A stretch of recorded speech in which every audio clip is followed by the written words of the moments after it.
Great. Well, has anybody ever wondered that? What is to become of me as time passes? Well, if you're looking to get an answer here today, you won't. I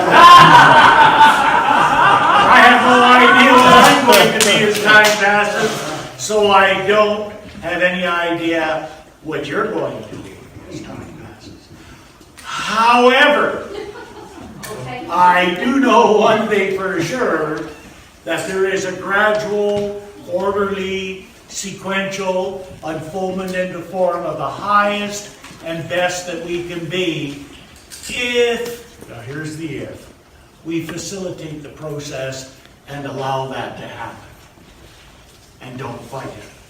So there is a natural, orderly, sequential unfoldment into form, and this month the theme is the adventure, gotta get the glasses. Awakening the power of order. And of course each one of these themes represent one of the spiritual characteristics that are exemplified by Jesus in the Bible of the disciples.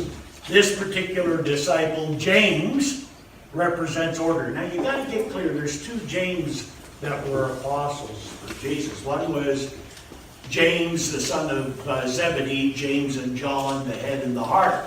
They were the brothers. This James was the son of Alphaeus, and because they wanted to distinguish the two of them, they called him James the Less. Doesn't mean he's less, but that was just the way it's written. So if you ever hear of James the Less, it's not a bad thing. It just means he's the other one. So maybe people say that when they're talking to you about people, about you to other people. They might have an adjective they put on there to describe you because you're the other one. I don't know.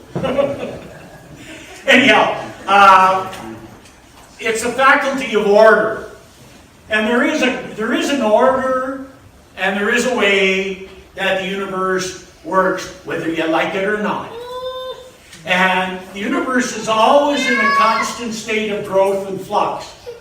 Everything is spiritual, and everything grows and changes and expands. Doesn't matter what, even us, if you haven't noticed. The only difference between us and anything else that I'm aware of in the universe is that we're the only ones that try to control the process. We want this part to change, to happen when we're ready and when we think it should and how we want it, and it to be comfortable. And we don't want to let go of that part because we're familiar with it, whether it be good, bad, or ugly. When you say, well, I want to let go of the ugly stuff, then why haven't you? And you ever notice some of those bad habits are hard to let go of? So we have this innate need within us to hang on to the way it is. However, that's contrary to our desire and our very nature, which fuels us to step forward to see what else there is. So we've constantly got that going on inside of ourselves. And James, the faculty of order, is centered physically in this area here. Anybody ever had trouble in this area here when you got a big decision going on or a small decision? And you know, we get the human feeling in here. I've just been right in the middle of this whole thing lately with an issue. Maybe somebody else has been one through it lately too. But when you're going through the issue and you're dealing with the human feelings, you know, you're dealing with the hurt, the betrayal, and you know, that kind of stuff, it feels in here. However, the other side of that feeling is that spiritual feeling. The order that comes out of it and the gift in any situation. And we have that same sensation of a feeling for the same thing in the same place. It's just sometimes it's hard to distinguish the two of them. So one of the things that we could, by the way, if you're saying, oh gee, I wish that could happen to me in my life, it does. All the time. Well, how long has it been going on? Ever since you got here. Okay? We just haven't been aware of it, haven't seen it that way, and now we want to shift our thinking to start looking at ourselves and what's going on in here differently. Because it's either going to be the human self that's experiencing the feelings, and you let them feel too. You know, it's not about stifling it or getting away from it. You can, but you feel it. But also recognizing the spiritual prompts and the spiritual feeling and the glimmer of hope. I just went through a terrible situation, a family thing, one of those, and you know how it goes sometimes. Oh man, I just had these terrible feelings of shame and betrayal. And so I processed that like I tell everybody to do. Oh, I hate it when I have to do it. It's easier telling people how to do it than doing it myself. I don't like that, but anyhow, it's got to be done. And so I went through that, and I go, man, I was just devastated all in here. And then this morning when I was doing my work, I got this feeling. I felt good about how I did it and what happened. And sometimes when you do something like that, and one gets a good feeling, you say, well, there's got to be something wrong with me. How can I feel good about that? Has anybody ever had that? You did something real heavy and got that little good feeling and you poo-pooed it. There's got to be something wrong with me. That was a terrible thing. How can I feel good? And that's what we do. We don't listen to it. We react to it and poo-poo it. We don't listen when we're hurt and feel it and experience it and move it out. We poo-poo it or bury it. Go get high, go get drunk, jump in the water, do whatever you need to do to get away from that feeling. Okay? But what we got to do is bring it back to feeling it. This is the order. If we feel it, it moves through us faster and quicker, and then you're going to get that little spiritual message in there. However, you got to be willing to see it and be willing to understand a little bit deeper how the process works. Is it new? Absolutely not. Absolutely not. In fact, in Galatians chapter 5, verses 16 to 18, St. Paul was talking to the Galatians, and he said, "This I say then, walk in the Spirit, and ye shall not fulfill the lust of the flesh. For the flesh lusteth against the Spirit, and the Spirit against the flesh. And these are contrary one to the other, so that ye cannot do the things that ye would. But if ye be led of the Spirit, you're not under that law to hold you into that. You transcend the situation and the condition. So we've got to take it to the level of making this a spiritual experience in the human journey, but not just focus on the human part. It would be so easy, and what I did out there in the human part, I laid down my boundaries and limits. I said what I require. I said this and that, and I felt this and that. However, if I just stayed there, then that's what I would have walked away with, and that's the way it would have been. And did I need to do that? Absolutely, it had to be done. We have to do things out here. However, what's there to do in here with that? And what St. Paul said there, what I've experienced over time, in any tragedy that we experience, no matter what, we look for the gift. If we keep focused on that, the Spirit will give us the gift in every situation, and we can rise like the phoenix. No matter what it is, there's always a gift, and we want to learn to be grateful, and the gift will be delivered. So it's a very interesting thing.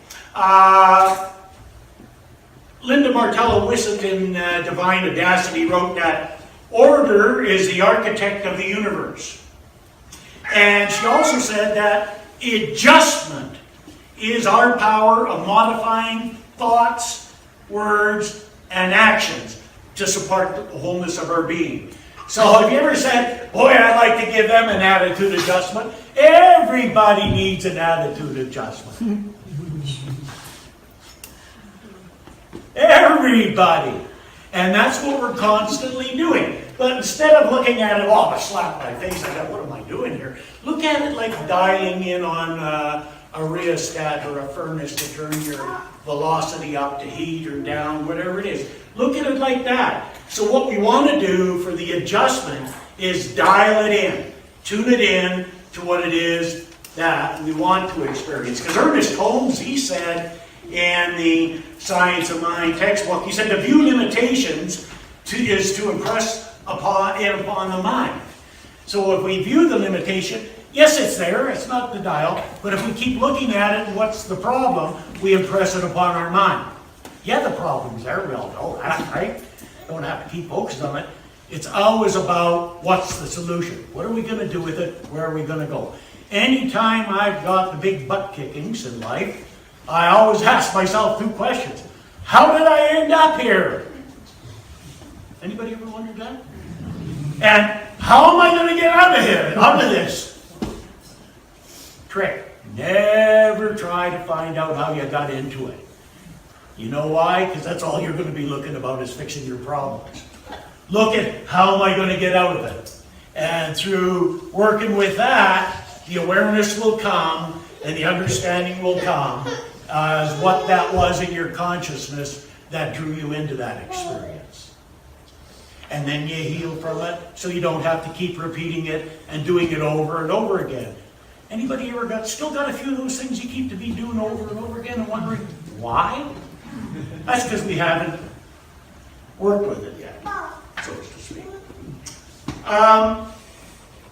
Charles Fillmore said, and I like this, he said in the 12 Powers of Man that 2 forces are constantly at work in consciousness. One holding to the old ideas and striving to perpetuate them into form, and the other idealizing the new and bending every effort to break away from the material bondage and rise above its limitations.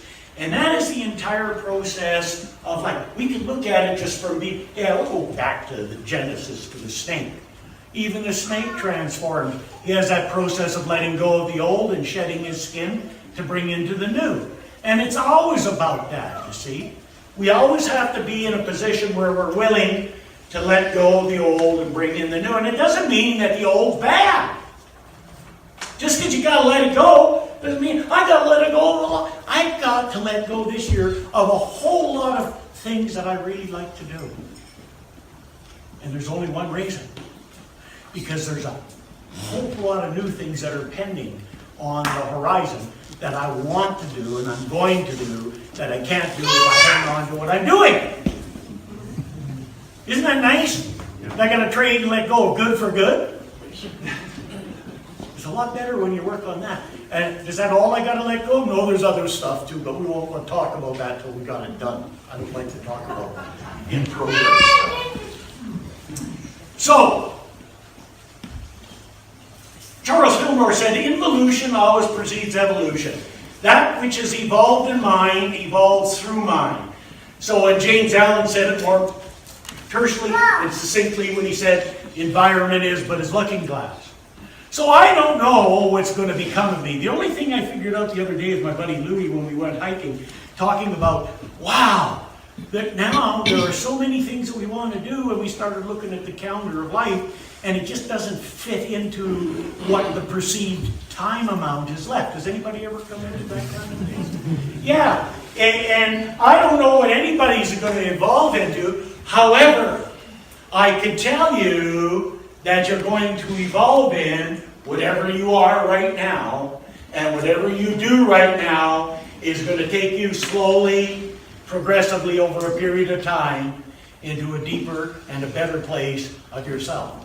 My treatment is that my soul knows where I need to go and what I need to do to experience peace, prosperity, fulfillment, and happiness. And so I've been working on that for several years. And you know what? Over a period of time, it works. It's just a matter of tweaking and fine-tuning and knowing that it doesn't matter how much you know for knowledge. Means nothing. It's how much you apply that knowledge. That's when you really learn it. And every now and again, something comes in and it just tweaks a person into a new level of understanding. That happened to me this morning when I was reading that in Divine Audacity. And so I'm going to leave you with some tools to help you become a little bit better than what you are now. And hopefully that's going to be what you want to do in life. Keep getting better and enjoying the journey. I always say to start it out though, if you don't like what you're getting right now, one has to look at what they're giving. Very powerful. First tool. Second thing here we got to do, the most important tool that she talks about, and I like this, cultivate order in our mind and our experience. And I've always been big in this with the polarity of life, your strength is your weakness, all of that. But she did it a little bit different. She said you've got to cultivate these. I think there's 5 of them right here. Action and stillness. Polarity. They appear to be opposites, but they're not. They're just 2 ends of the same stick. And in order to have balance in our life, we have to work on both ends. We have to take action, and we also have to learn to be still. And you know, the more I think about it, the more I always thought was taking the action. I wasn't still enough. That's probably why I got in a lot of trouble that I didn't need to do. Okay, we got to take time to be still and reflect. That's why I'm so grateful to do this. I had a great amount of time, 2 or 3 hours, to reflect on a whole lot of stuff that had nothing to do with what I'm talking about today, but had everything to do with it. You know what I'm saying? And another one is motion and rest. Okay, they're the other things. Motion and rest. We're always in motion and rest. I love this one, though. This is my favorite. Structure and flexibility. Okay, so the hardcore control freaks, nobody here except for me, maybe like the structure, rigidity. And of course then, those kind of people usually like hook up with people for the journey that are flexible. And it's real, and too flexible and too rigid are not good. They need to be balanced, and you need to work with both. And so Ann and I get to practice that, and we've helped each other come closer towards the balance. Now, and I think maybe another 15, 20 years we'll get it. It is a work in process, you know. So I've become very flexible. If I go on a trip, I like to build a concrete wall around the venue, and I can go inside and be 100% flexible inside the concrete wall. So that's kind of like that. Maybe a little bit too tense. But then there's the other one, is another good one, is tradition and innovation. So yeah, this is the tradition, but we also have to be innovative too, and bring new and bring change into our experience, because it's good and can help us learn and grow. Also, work and play. I've done both. Too much work, not enough play, and too much play and not enough work. And I know that both ends of those don't work. But if you get them working together, it's wonderful. Try the... Anybody do the 2 extremes here? Like me? Am I the only one that does that? Nobody wants to admit. I understand. It's okay. Yeah. But the most important thing out of this, the whole thing about this order, is that, you know, nobody knows what they're going to become. And it really, you know, and we're not talking about out there, we're talking in here. And it really doesn't matter one bit what anybody thinks about what you become. It really only matters about how you feel about what you become. And are you pleased? And there's always that little place that should be there that I'm not 100% pleased. I'd like to do some more tweaking and moving forward. Because keep in mind, the only one person that has to live in here is you. So it doesn't matter what I think. Not at all. 0. None. Only matters what you think. Because that's the only thing that's going to affect one's life.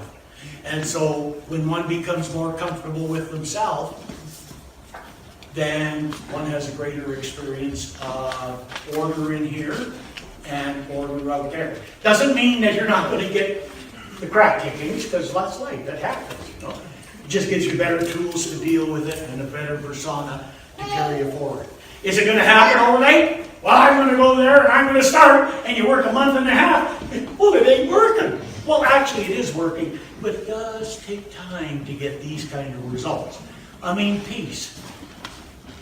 I was an angry young man when I come into this, and it's taken me all these years to get to a place where I actually feel peace. And really, when I get really ticked off and upset, I don't get nearly as ticked off and upset in here as I used to. Okay? It's just in here I do. So that's okay. Leave it in there, it's easier to get rid of. Okay? I can tell you that. I can walk from one room to another and not remember what I'm doing. I said, I got lucky today. Everybody looks at me. I walked into the room and remember what I went there for. Right? So cultivate this. I guess St. Paul said it when he talked in Romans chapter 12 or verse 2. He said, and be ye not conformed to this world. Don't stick here. But be ye transformed by the renewing of your mind. That's probably the most powerful statement in the whole Bible right there for me. Be ye transformed by the renewing of the mind. Your mind. And it can only be renewed by each person here. Nobody can do it for you, don't matter what. Because ultimately you're the only one in there with the gardening tools. Ching, ching, ching. Let the weeds grow and all that other stuff, or clearing them out and see what else you can create. So, what I'm going to become, I have no idea. All I know is I'm pleased in the general direction it appears to be going. I just have run across one problem, is I thought it would take a lot longer to get this old. But it didn't. It took just as long as it did. I thought it would take longer. But hey, the point doesn't matter. What makes a difference is God is good, God is great, so am I, and so it is.